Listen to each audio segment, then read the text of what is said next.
Chapitre 51. La lumière de la vie. Jésus leur parla de nouveau et dit : Moi, je suis la lumière du monde. Celui qui me suit ne marchera point dans les ténèbres, mais il aura la lumière de la vie. Jésus prononça ces paroles dans la cour du temple, où se déroulaient les services de la fête des tabernacles.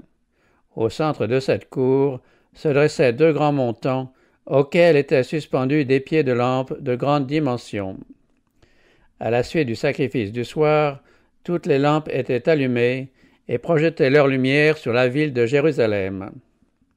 Cette cérémonie avait pour but de commémorer la colonne de feu qui guidait Israël au désert, et on la considérait aussi comme préfigurant la venue du Messie. Lorsque, le soir venu, les lampes étaient allumées, la cour devenait le théâtre d'une grande allégresse. Des hommes aux cheveux gris, les prêtres du temple et les chefs de la nation, se livraient à des danses joyeuses au son d'instruments de musique accompagnant les chants des Lévites. Par cette illumination de Jérusalem, le peuple exprimait l'espoir que le Messie viendrait répandre sa lumière sur Israël. Aux yeux de Jésus, cette scène revêtait une plus grande signification. De même que les brillantes lampes du temple éclairaient tout l'entourage, ainsi le Christ, source de lumière spirituelle, dissipe les ténèbres du monde. Cependant, le symbole était imparfait. Le grand luminaire que sa main a placé dans les cieux représente mieux la gloire de sa mission. Le matin était venu, le soleil se levait sur le mont des Oliviers, éclairant de sa lumière éblouissante les palais de marbre et faisant étinceler l'or des murailles du temple, quand Jésus s'écria, appelant l'attention sur cette scène : « Je suis la lumière du monde ». Longtemps après, un témoin de cette scène qui avait entendu ces paroles devait s'en faire l'écho dans ce passage sublime. En elle était la vie, et la vie était la lumière des hommes. La lumière brille dans les ténèbres, et les ténèbres ne l'ont pas accueillie. C'était la véritable lumière qui, en venant dans le monde, éclaire tout homme. Jésus était monté au ciel depuis quelques années quand Pierre, écrivant sous l'inspiration de l'Esprit divin, rappela le symbole dont le Christ s'était servi. Nous tenons pour d'autant plus certaine la parole prophétique à laquelle vous faites bien de prêter attention comme à une lampe qui brille dans un lieu obscur, jusqu'à ce que le jour commence à poindre et que l'étoile du matin se lève dans vos cœurs. De tout temps, la lumière a été un symbole de la présence de Dieu se manifestant au sein de son peuple. Au commencement, la parole créatrice avait fait jaillir la lumière au sein des ténèbres. La lumière était abritée dans la colonne de nuée qui accompagnait les armées d'Israël de jour et qui devenait une colonne de feu la nuit. Une lumière éclatante et redoutable entourait le Seigneur au Sinaï. Cette même lumière resplendissait au-dessus du propitiatoire dans le tabernacle, et elle inonda le temple de Salomon lors de sa dédicace. Elle brilla sur les collines de Bethléem quand les anges apportèrent le message de la rédemption aux bergers qui veillaient sur leurs troupeaux.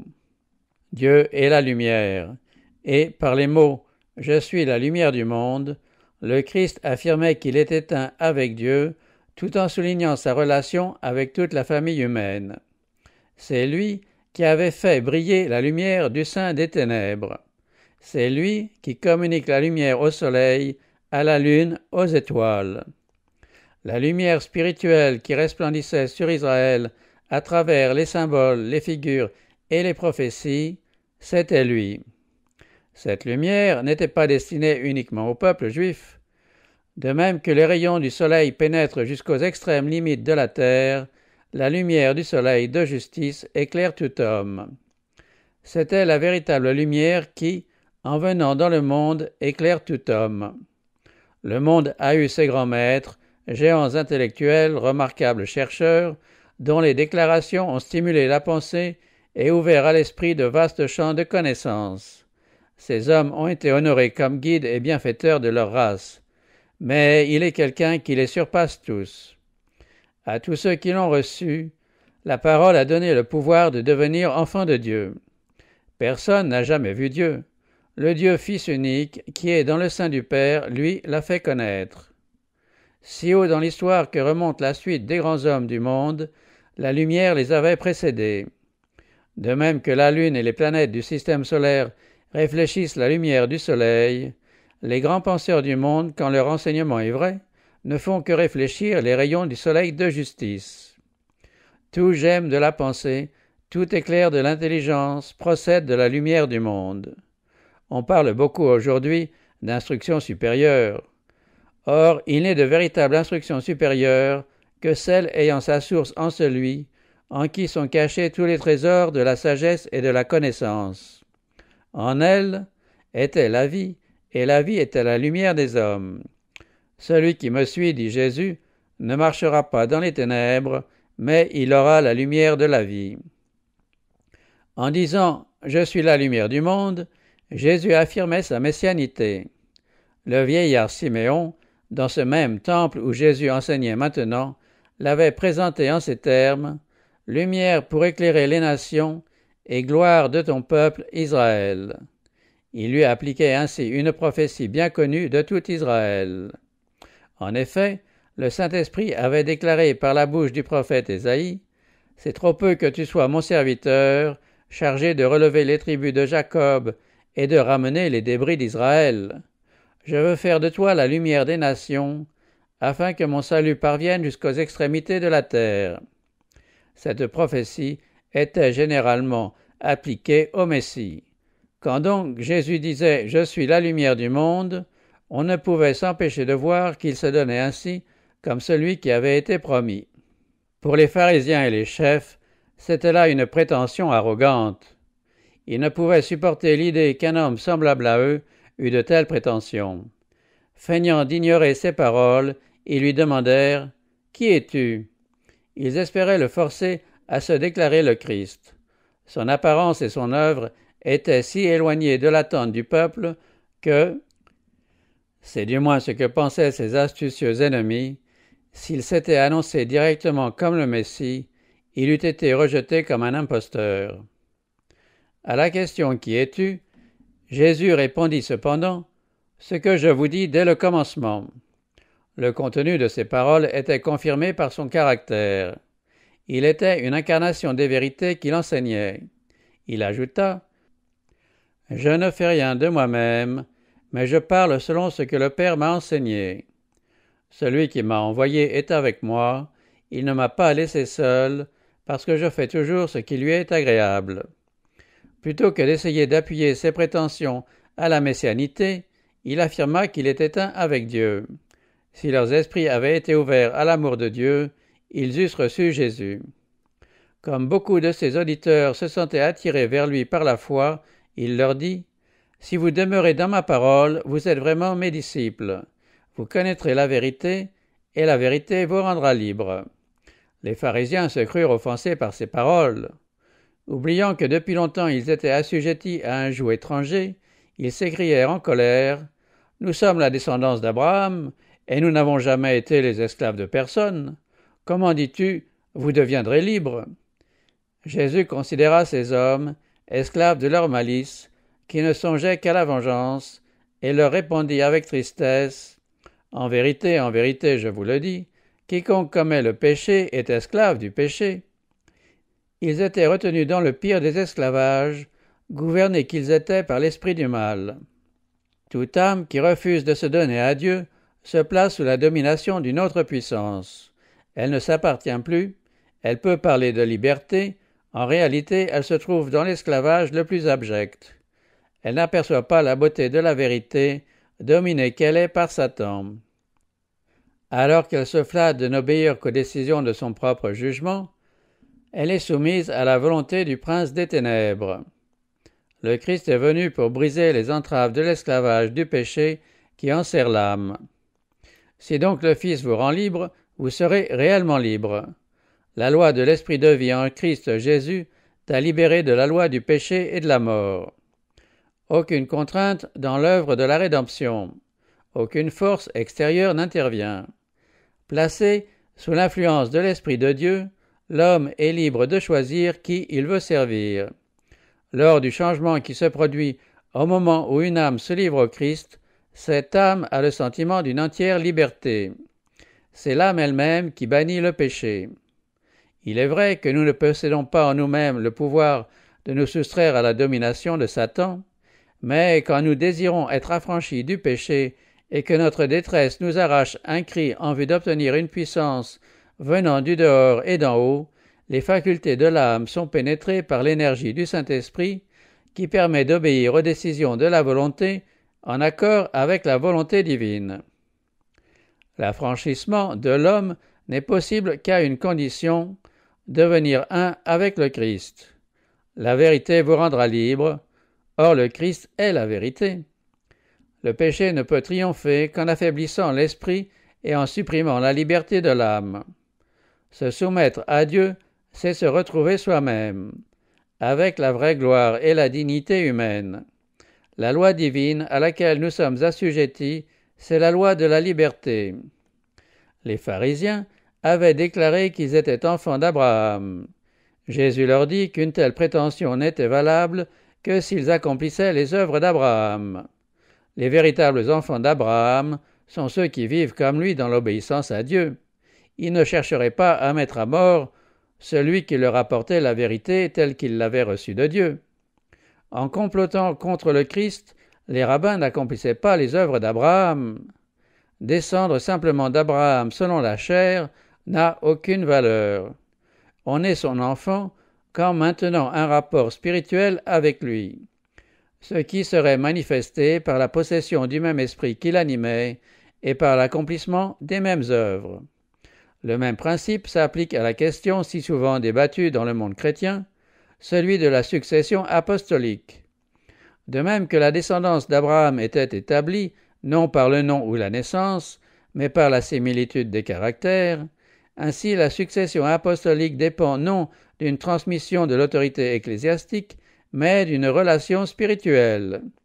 Une vie inspirée de l'esprit des apôtres, le fait de croire et d'enseigner les vérités qu'ils ont prêchées, voilà les véritables preuves de la succession apostolique. Voilà ce qui donne le droit de se considérer comme les successeurs des premiers propagateurs de l'Évangile.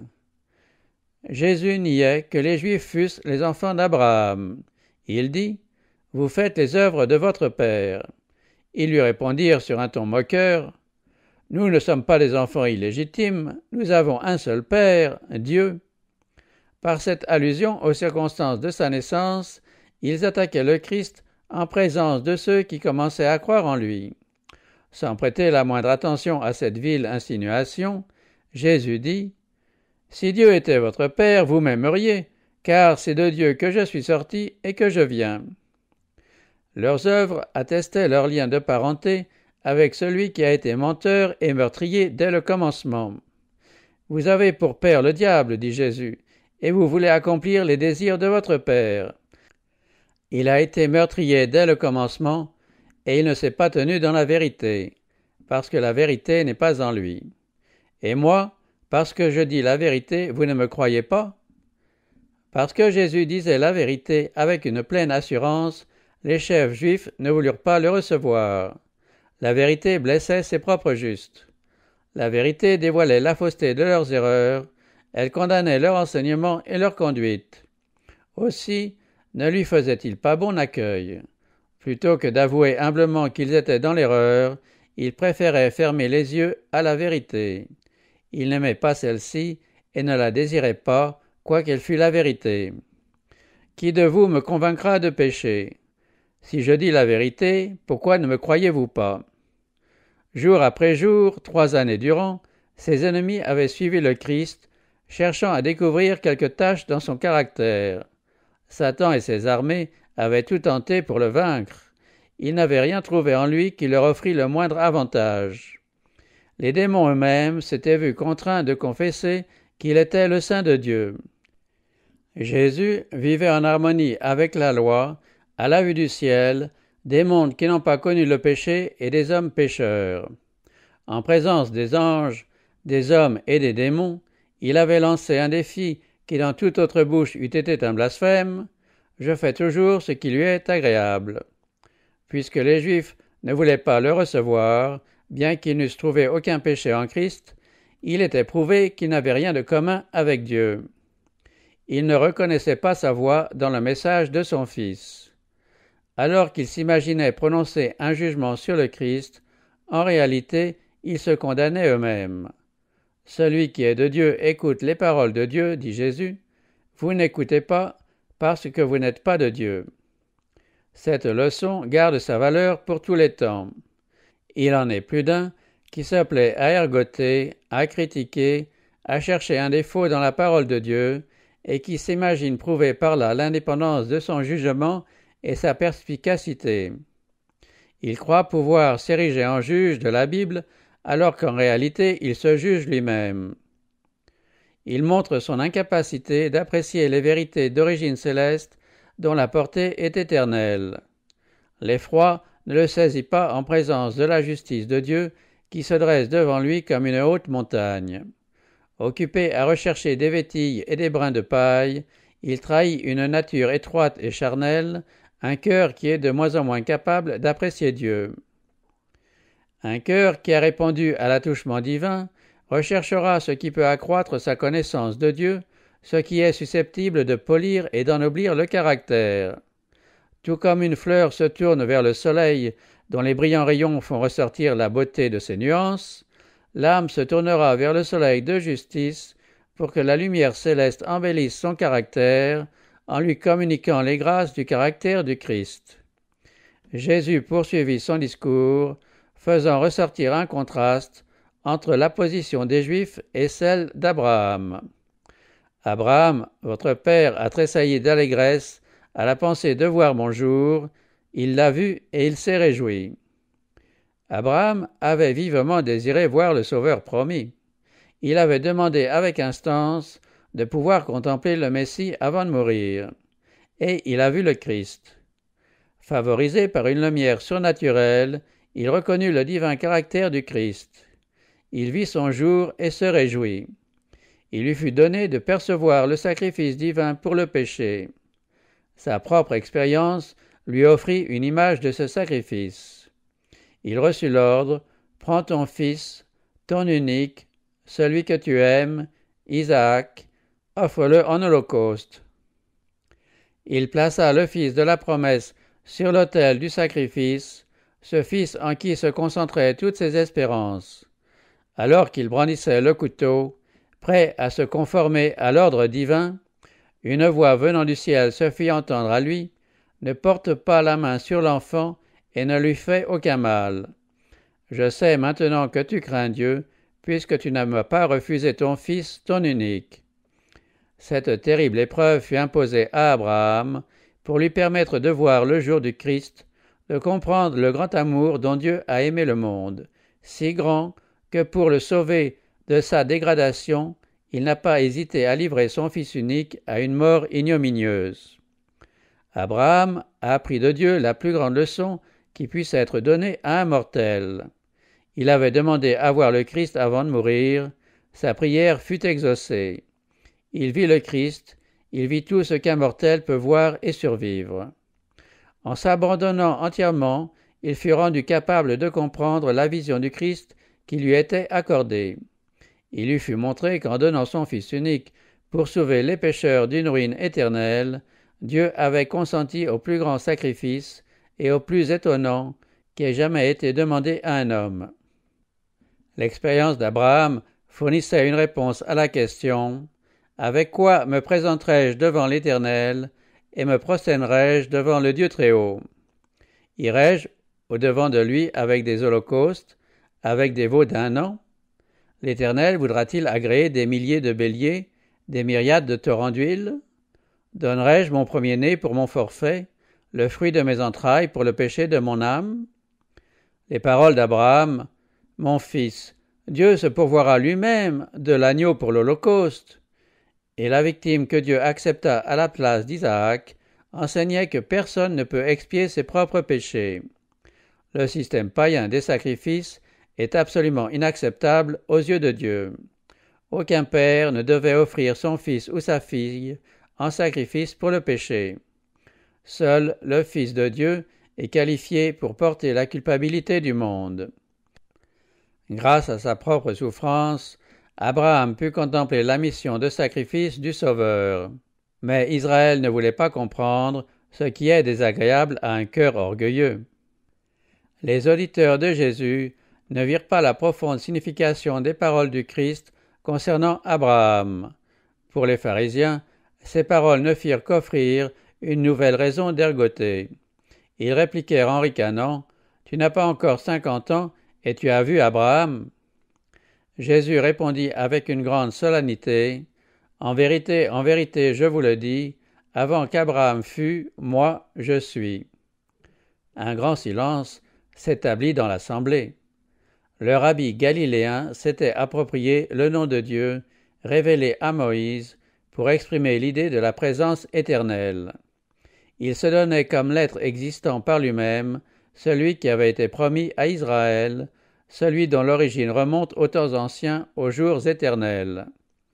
Les prêtres et les rabbins renouvelèrent contre Jésus l'accusation de blasphème. Précédemment, sa prétention à être un avec Dieu les avait amenés à tenter de lui ôter la vie.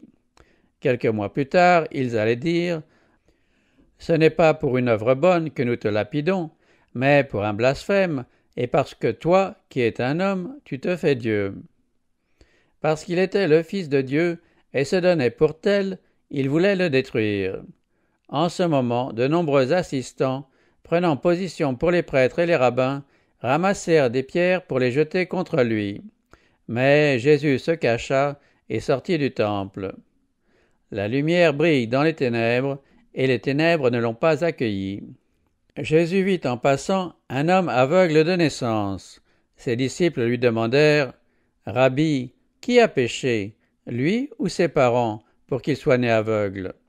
Jésus répondit « Ce n'est pas que lui ou ses parents aient péché, mais c'est afin que les œuvres de Dieu soient manifestées en lui. » Après avoir dit cela, il cracha par terre et fit de la boue avec sa salive. Puis, il appliqua cette boue sur les yeux de l'aveugle et lui dit « Va te laver au réservoir de Siloé », ce qui se traduit par envoyer. Il y alla, se lava, et quand il revint, il voyait. Les Juifs pensaient généralement que le péché est puni de la vie présente. Toute souffrance était considérée comme la punition de quelque méfait, soit de l'affligé, soit de ses parents. Il est vrai que toute souffrance est la conséquence de la transgression de la loi divine, mais cette vérité a été pervertie.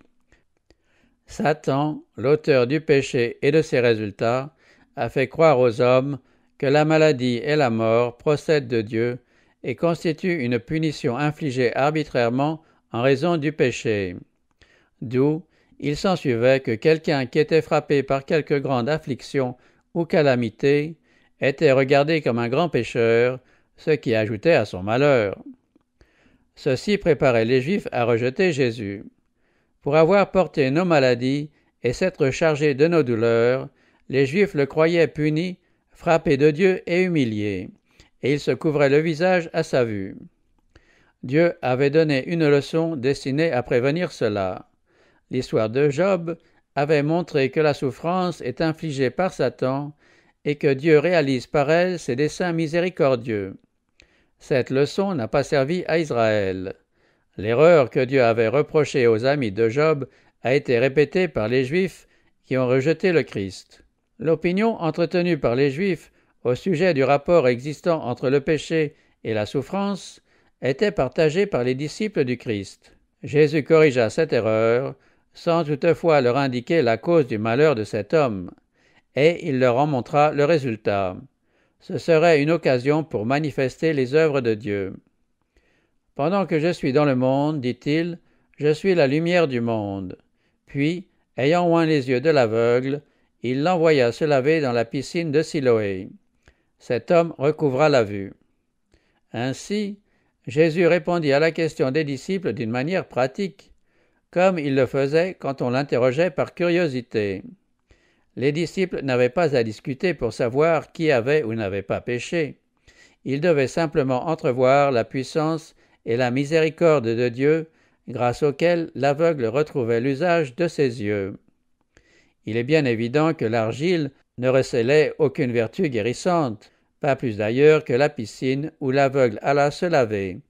La vertu résidait en Christ. Cette guérison étonnait forcément les pharisiens, mais elle les remplit de haine, car le miracle avait été accompli un jour de sabbat. Les voisins du jeune homme et ceux qui l'avaient connu aveugle se demandaient « N'est-ce pas là celui qui se tenait assis et qui mendiait ?» Ils en doutaient quelque peu, car ses yeux ayant été ouverts, son visage était changé et égayé, si bien qu'il paraissait un tout autre homme. La question passait de l'un à l'autre, les uns disaient « c'est lui », d'autres disaient « il lui ressemble ». L'affaire se trouva réglée quand celui qui avait été l'objet d'un si grand bienfait déclara « c'est bien moi ». Puis il leur parla de Jésus et raconta comment il avait été guéri. Ils lui dirent « Où est cet homme ?» Il répondit « Je ne sais pas ». On le conduisit alors devant le conseil des pharisiens. On lui demanda une fois de plus comment la vue lui avait été rendue. Il leur dit « Il a appliqué de la boue sur mes yeux, je me suis lavé et je vois. » Sur quoi quelques-uns des pharisiens disaient « Cet homme ne vient pas de Dieu, car il n'observe pas le sabbat. » Les pharisiens comptaient démontrer que Jésus ne pouvait être le Messie, puisqu'il était un pécheur. Ils ne savaient pas que l'aveugle avait été guéri par celui qui a institué le sabbat et qui en connaissait toutes les obligations. Tandis qu'ils affichaient un zèle extraordinaire pour le sabbat, ils projetaient un meurtre ce même jour. Plusieurs cependant furent émus en apprenant ce miracle et comprirent que celui qui avait ouvert les yeux de l'aveugle n'était pas un homme ordinaire. Tandis que l'on accusait Jésus d'être un pécheur parce qu'il n'observait pas le sabbat, eux disaient « Comment un homme pécheur peut-il faire de tels miracles ?» Les rabbins s'adressèrent à l'aveugle « Toi, que dis-tu de lui, puisqu'il t'a ouvert les yeux ?» Il répondit « C'est un prophète. » Les pharisiens nièrent alors que cet homme fût né aveugle et qu'il eût été guéri. On fit venir ses parents et on les interrogea. « Est-ce là votre fils, dont vous dites qu'il est né aveugle ?» L'homme était là, affirmant qu'il avait été aveugle et que la vue lui avait été rendue. Les pharisiens préféraient nier l'évidence plutôt que d'avouer leur erreur. Si puissant est le préjugé, si fallacieuse est la justice pharisaïque. Il ne restait qu'un espoir aux pharisiens, intimider les parents de l'homme. Avec une feinte naïveté, ils demandèrent « Comment donc voit-il maintenant ?» Ces gens craignirent de se compromettre, car on avait fait courir le bruit que quiconque reconnaîtrait Jésus comme le Christ serait exclu de la synagogue pendant 30 jours, temps pendant lequel aucun enfant ne pouvait être circoncis, aucun mort pleurer dans la maison du coupable. On considérait cette sentence comme une grande calamité, et si elle n'amenait pas le repentir du coupable, des peines plus sévères étaient prévues. Ils répondirent « Bien que l'œuvre magnifique accomplie en faveur de leur fils les eût impressionnés, nous savons que c'est notre fils et qu'il est né aveugle, mais comment il voit maintenant, nous ne le savons pas, ou qui lui a ouvert les yeux, nous ne le savons pas non plus. Interrogez-le lui-même, il est assez âgé pour parler de ce qui le concerne. » N'osant confesser le Christ, ils se déchargèrent de toute responsabilité sur leur fils. Le dilemme dans lequel se débattaient les pharisiens, leurs interrogations et leurs préjugés, leur refus d'admettre ce qui avait eu lieu, tout ceci ouvrait les yeux de la foule, surtout du commun peuple. Jésus avait fréquemment accompli ses miracles en public, et son œuvre avait toujours eu pour but de soulager la souffrance. Une question se pressait donc dans l'esprit de plusieurs. Est-ce que Dieu accomplirait de telles œuvres par le ministère d'un imposteur, ce que Jésus était aux yeux des pharisiens? La dispute s'envenimait à ce sujet. Les pharisiens s'apercevaient qu'ils ne réussissaient qu'à donner de la publicité à l'œuvre de Jésus. Le miracle ne pouvait être nié. L'aveugle était rempli de joie et de reconnaissance. Il admirait les beautés de la nature et regardait avec ravissement les choses de la terre et du ciel. Il ne se lassait pas de raconter son expérience. On s'efforça de le réduire au silence. « Donne gloire à Dieu, nous savons que cet homme est pécheur. » En d'autres termes, cesse de dire que cet homme t'a rendu la vue, c'est Dieu qui l'a fait. Il répondit, « S'il est pécheur, je ne le sais pas. Je sais une chose, j'étais aveugle, maintenant je vois. » Ils l'interrogèrent encore. « Que t'a-t-il fait? Comment t'a-t-il ouvert les yeux ?» Ils espéraient jeter la confusion dans son esprit, à force de paroles, pour qu'il crût avoir été trompé. Satan et les mauvais anges se tenaient aux côtés des pharisiens, ajoutant leurs efforts subtils au raisonnement humain pour contrecarrer l'influence du Christ. Ils étouffaient la conviction qui s'emparait de beaucoup d'esprits. Des anges de Dieu étaient aussi présents pour affermir l'homme qui venait d'être guéri. Les pharisiens pensaient n'avoir affaire qu'à un homme sans instruction, né aveugle. Ils ne voyaient pas celui contre lequel ils luttaient. Une lumière divine resplendissait dans l'âme de l'aveugle. Tandis que ces hypocrites tentaient de lui ravir sa foi, Dieu l'aidait à montrer, par ses réponses vigoureuses, faites à propos, qu'il échappait à leur piège. Il leur répondit, « Je vous l'ai déjà dit, et vous n'avez pas écouté. Pourquoi voulez-vous l'entendre encore? Voulez-vous aussi devenir ses disciples ?» Ils l'insultèrent et dirent, « C'est toi qui es son disciple. Nous sommes disciples de Moïse. Nous savons que Dieu a parlé à Moïse, mais celui-ci, nous ne savons d'où il est. » Le Seigneur Jésus n'ignorait pas l'épreuve endurée par cet homme. Il lui communiqua sa grâce et lui donna de pouvoir s'exprimer de manière à être un témoin du Christ. Ses réponses aux pharisiens constituaient un blâme sévère à l'adresse de ceux qui l'interrogeaient. Il se donnait comme les interprètes des Écritures, les guides religieux de la nation. Voici quelqu'un qui opérait des miracles, et ils avouaient ne pas connaître la source de son pouvoir, ni la nature de ses prétentions. « Voilà qui est étonnant, dit cet homme, c'est que vous ne sachiez pas d'où il est, et il m'a ouvert les yeux. Nous savons que Dieu n'exauce pas les pécheurs, mais si quelqu'un vénère Dieu et fait sa volonté, celui-là il l'exauce. Jamais encore on n'a entendu dire que quelqu'un ait ouvert les yeux d'un aveugle né. Si cet homme n'était pas là de la part de Dieu, il ne pourrait rien faire. » Cet homme s'était placé sur le terrain de ses inquisiteurs. Son raisonnement était inattaquable. Étonnés, les pharisiens se turent sous le charme de ses paroles si appropriées. Il y eut un court silence, puis les prêtres et les rabbins, courroucés, serrèrent sur eux leurs vêtements, comme pour éviter d'être contaminés par son contact. Ils secouèrent la poussière de leurs pieds et lui lancèrent cette apostrophe, « Tu es né tout entier dans le péché, et c'est toi qui nous enseignes ?» Et ils l'excommunièrent.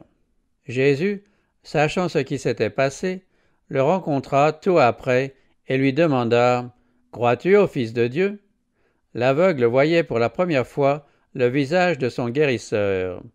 Devant le conseil, il avait vu l'embarras de ses parents et les visages courroucés des rabbins. Maintenant, il voyait le visage aimable et paisible de Jésus. Il avait déjà, en prenant des risques, reconnu en lui un délégué de la puissance divine. Une révélation supérieure lui est accordée. À la question « Crois-tu au Fils de Dieu ?» il répond « Qui est-il, Seigneur, afin que je croie en lui ?» Jésus lui dit « Tu l'as vu, et celui qui te parle, c'est lui. » L'homme tomba aux pieds du Sauveur et l'adora.